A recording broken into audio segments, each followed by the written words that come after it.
Welcome to another episode of Thoughts of a Techno Wizard. No, I'm sorry, becoming a techno wizard. And today we're gonna get into some anarchy.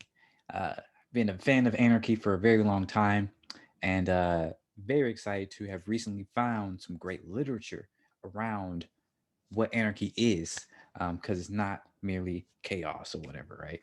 So that's what we're gonna be doing on Fridays, I think, for now. Um, Talking about societal structures. How can we build better societies? And I want to start that with anarchy. So I'm going to go ahead and share my screen. And what this is here is called on the website called Anarchy Works, anarchy.works. So let me show you what the front page looks like. So super simple here. You got the FAQ and this kind of like primer here. So I did read through some of this. I kind of scan through some of this, so I already know some of what's coming up. And plus, I've just been interested in this for a long time, so it's not a direct like, oh, I'm learning about this for the first time. It's more, what are my thoughts on this, and just exposing this more. Even though nobody watches this right now, but it is what it is. Um, but yeah, I want to dive into this, get really understand each piece of it for myself, and kind of dissect some of it and talk about it and everything like that. So yeah, we'll see how it goes. Once again, 15 minutes. Let's go. So starting from the introduction, no more talk about the old days. It's time for something great. I want you to get out and make it work. Tom York, dedicated to the wonderful people of Amelia Revoltosa, Kiev Infoshop for making anarchy work. Very interesting. All of this book started out as an individual project, and a great many people, most of whom prefer to remain anonymous, helped to make it possible through proofreading, fact checking, recommending sources, editing more. So thanks to all these people, computer access throughout a year, movies, evictions, all that stuff. So yeah, this is crazy. But yeah, thanks all you folks for making this happen. There we go.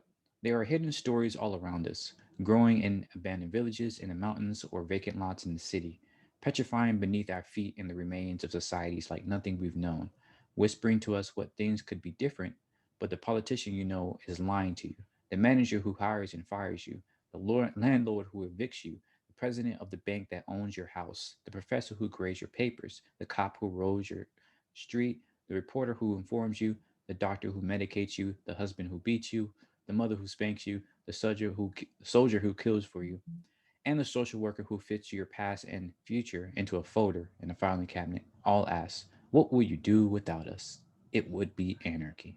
Oh my gosh, that is interesting right there. That is a statement right there. I love it.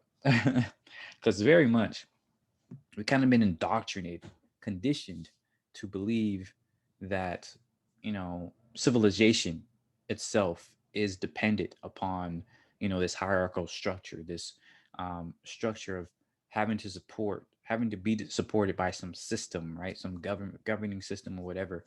um, and it is an indoctrination. It is a conditioning, because if you just leave a group of humans alone for a while, they come up with their own kind of way of working that doesn't necessarily need government systems and all this other stuff. And we're going to get into that, I think, most likely throughout this book. But many of these, right, these are basically all systems of power in some shape or form, in which these folks kind of put themselves as harbingers of some sort of truth or some sort of authority, and we're kind of expected to believe them because they have that authority, right? And it may be that these are all people, these are all decent people, and they got into these positions because they thought that was the right way of doing things, that's how we do things. But the truth is that without these people, we would still be people, right? Like, it wouldn't be anarchy without us. I've been talking about this for the past couple months in my videos. Like, when you look into history, you see over 200,000 years of really great societies of people being able to work and play and build amazing things together without any of this. So yeah, this is a statement. I love it. And the daughter who runs away from home, the bus driver on the picket line, the veteran who threw back his medal but holds onto his rifle, The boy saved from suicide by the love of his friends. The maid who must bow to those bow to those who can't even cook for themselves. The immigrant hiking across the desert to find her family on the other side. The kid on his way to prison because he burnt down the shopping mall they were building over his childhood dreams. The neighbor who cleans up the syringes from the vacant lot, hoping someone will turn it into a garden. The hitchhiker on the open road. The college dropouts who gave up on their career and health insurance and sometimes even food so he could write revolutionary poetry for the world. Maybe all of us can feel it. Our bosses and tormentors are afraid of what they would do without us, and their threat is a promise. And the best parts of our lives are anarchy already. Oh, wow. That's deep. Maybe not. Maybe you don't think so. Maybe you think this is all just, oh, it's whatever. But this is, to me, this kind of speaks to how these so-called cracks in the system, right?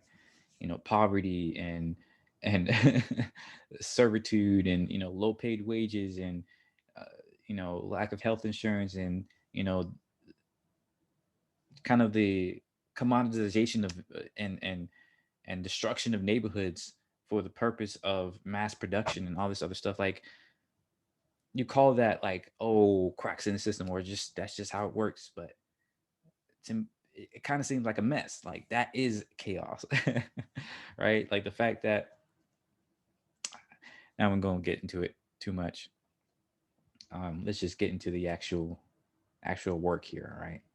Introduction. Anarchy would never work. Anarchism is the boldest of revolutionary social movements to emerge from the struggle against capitalism. It aims for a world free from all forms of domination and exploitation, but at its heart, it is a simple and convincing proposition. People know how to live their own lives and organize themselves better than any expert could. Interesting, right there. Yeah, definitely. Like, people are self sufficient. People can be self sufficient.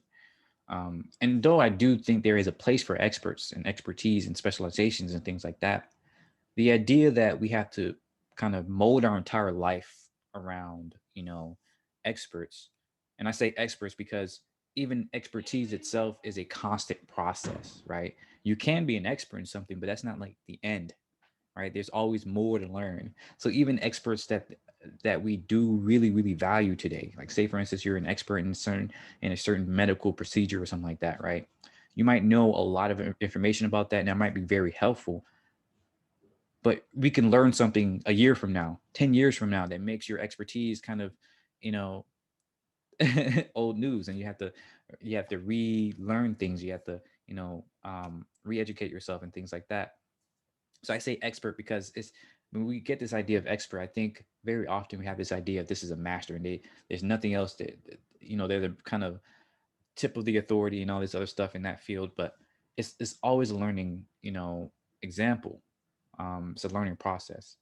And so it's important to remember that these people, though they're experts, they're also just people, right? They can be wrong. And we shouldn't, you know, I don't think we should condition our entire lives around, what experts say, because again, science and all this stuff is a process. Anyways, others cynically claim that people do not know what is in their best interests, that they need a government to protect them, that the ascension of some political party could somehow secure their interests of all members of society. Oof, oof, oof. I hate that right there. There's people that believe that, like, oh, if Republicans won, if Democrats had their way, then we would all be set, and everything. Oh, if only they weren't filibustering or whatever. Like, dude, both of these, especially in America, these bi-party systems is absolutely horrible because neither one holds all of what it means to be human, right? Neither one holds all of your best interests, even. Like, even if you believe in the Republican Party or the Democratic Party, like, it doesn't hold all of your beliefs. I guarantee you. I guarantee you. Right? Because, like, we all have our own kind of experiences and interests and things like that we're trying to get into and kind of advocate for. But these people in power are the people in power. They're looking for out for their interests, right? Just as you are looking out for your interests, they're looking out for their interests. And so if you have a kind of a system where people in power make most of the decisions, what do you think? What interests do you think are going to be prioritized? And that's just one way of looking at it. Anyways, anarchists counter that decision making should not be centralized in the hands of any government, but instead, power should be decentralized. That is to say, each person should be the center of society. Yes, very much so. And all should be free to build the networks and associations they need to meet their needs in common with others. Definitely. The idea of consensus, the idea of everybody, instead of just voting right on what you think is right or what you think should be happening, everybody should be able to have a conversation, or as a, fancy people say, a dialectic. All right, it's a fun word. Everybody should be able to have a conversation about their interests and their concerns, and we should figure out how to, create societies or systems or communities at the very least, where you can, have all of these concerns and ideas and needs met, right? We shouldn't be having any sort of majority rule or, oligopoly or interest party type of situation. It's just right for corruption. And you should know this, right? Like, obviously. I mean, I think it's obvious, but whatever, we'll see. The education we receive in state-run schools teaches us to doubt our ability to organize ourselves. This leads many to conclude anarchy is impractical and utopian. It would never work. On the contrary, anarchist practice already has a long record and has often worked quite well. Exactly. The official history book tells a selective story, glossing over the fact that all the components of an anarchist society have existed at various times, and innumerable stateless societies have thrived for millennia. Yes. Yes, yes, yes, yes. Yes. And the fact that we have a history book, right? Like official history for our education system is very concerning, because we have literally countless years of history, 200,000 years of history, just humans, another 2 million years, and then you have evolution, all this other stuff. We have so much history, right? You can probably literally write thousands of textbooks just in the last 10 years, much less the last 100 years, much less the last 1,000 years of history, right? So to believe that you can go into school and just read a little textbook and it tells you, oh, that's all that needs to, like, that's the gist of the world. Like, no, there's far more out there. And we definitely need a better, way to communicate more of that nuance. um, how would an anarchist society compare to statist and capitalist societies? It is apparent that hierarchical societies work well according to certain criteria that tend to be extremely effective at conquering their neighbors and securing vast fortunes for their rulers. Yeah, that's the unfortunate part. On the other hand, as climate change, food and water shortages, market instability, and other global crises intensify, hierarchical models are not proving to be particularly sustainable. The histories in this book show that an anarchist society can do much better at enabling all its members to meet their needs and desires. Exactly, not just some, not just, the folks who are profiting or who are benefiting from the system.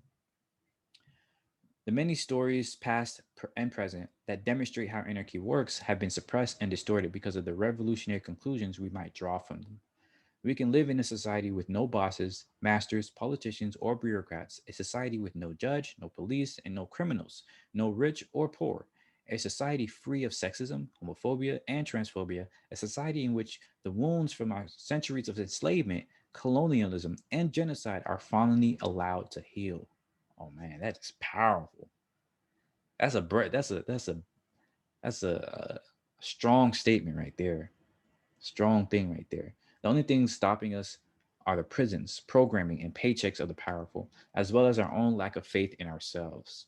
Of course, anarchists do not have to be practical to a fault. If we ever win the freedom to run our own lives, we'll probably come up with entirely new approaches to organization that improve on these tried and true forms.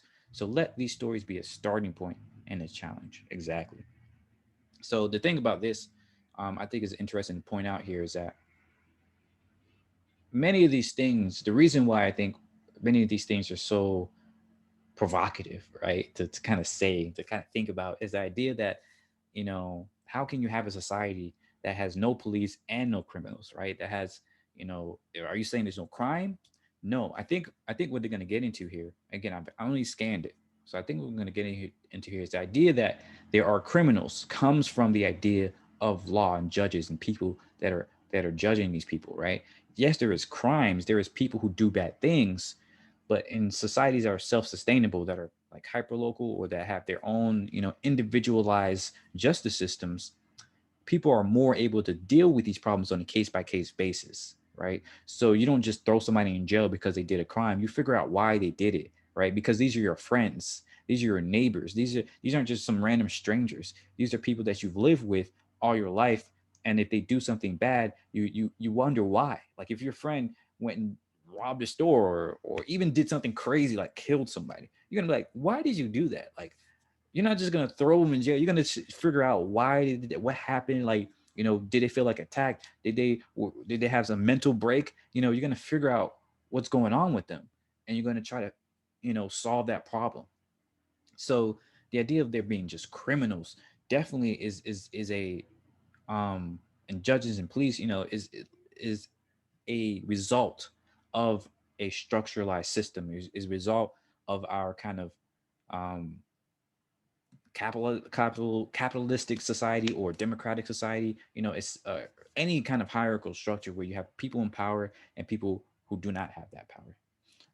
Most of this comes from that structure. Same thing with rich and poor and things like that. In a healthy kind of self-sustainable, flat system, you have a more egalitarian society, and with it you have better ways of dealing with things. So that's my time right there. I only got to the first section, but I got it ended there. I got things, other things to do, but I think this is gonna be a fun little series as well. It's gonna take time to go through it, but I do enjoy kind of talking about it. Helps me kind of work through what I'm reading as well, and I hope you learned something as well from this. And again, if you want to read it yourself, you can always, I just showed you the website and all that stuff, anarchy.works. You just go to it yourself, read through it yourself if you want. But for me, I like to, kind of work through these things, talk about it. Usually I just talk about it in my head, but when I have to talk about it through my mouth, right, it makes me make sure I'm digesting it more. Because in your head, you can kind of fool yourself into believing that you understand something. But when you actually talk about it and hear the words coming out your mouth, you're like, wait, that doesn't make sense. Let me reword that. Let me, play around with these ideas some more. So usually I did that through writing too in my blogs, but I've been getting a lot of wrist problems, so I can't write as much. So this is another reason why I'm doing this. But yeah, sharing my learning process and hope you've learned something. This is really cool. And have a great day. Yeah. That's it. See ya. Bye bye.